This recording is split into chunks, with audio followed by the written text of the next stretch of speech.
I think it's the first look at the team, right? You've got Mason Marchment here, you've got Ryan Lindgren here, a number of players who are going into big seasons, right? You're looking at Shane Wright, you're looking at Matty Beniers, Joey Decord. Can he continue that dominance we saw last season? So that for me is at the beginning of any season.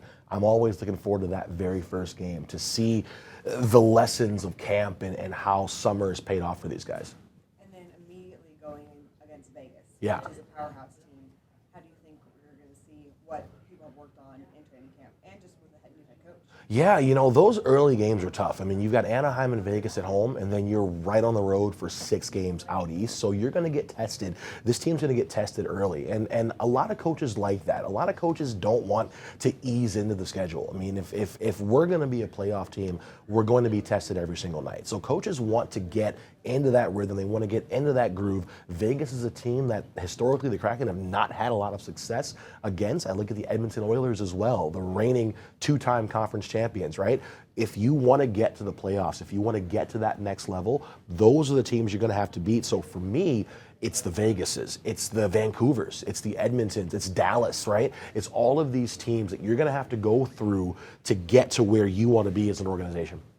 So far, we've only had development camp, but Yeah. what have you seen in the off season that gives you excitement for this new season? The one thing that I've noticed about the coaches and the staff that I've gotten to meet is that you can really see the seriousness of it already. They're dialed in, and while it's summer, it's development camp, it's supposed to be light. Guys are, probably heading to a beach or a golf course here for the next 6 weeks.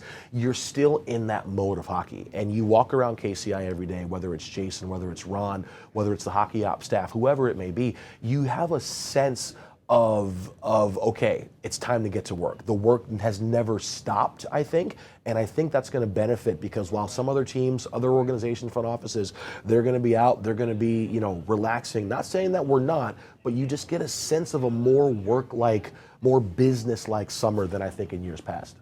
And going into season 5, Yep. who are you looking forward to seeing the most for the players? You know what? I think for me, the biggest question is going to be Shane Wright. I thought we saw him take a huge jump last year. Can he get to 30 goals this year? Can he get to 35 goals this year? Matty Beniers, can he take that next step? Jared McCann, he was a 40-goal scorer a couple of years ago. Can he get back to that same level? And then also to Chandler Stevenson and Brandon Montour, 2 players the Kraken got last summer. I thought their first years, as good as you could have expected. Now, what more do they have to give, right? Where can we see their game elevate a bit more? So it's the vets, it's the young players, and another guy that I really am excited about, Berkeley Catton. Last year's first rounder, 8th overall, back-to-back 100-plus point seasons in the WHL. Seems like he's ready to make that jump. I think he was heads and shoulders the best player for the Kraken during that development camp. So for me, I'm really looking forward to seeing if he's going to stick and stay past that 9-game threshold for the ELC to kick in.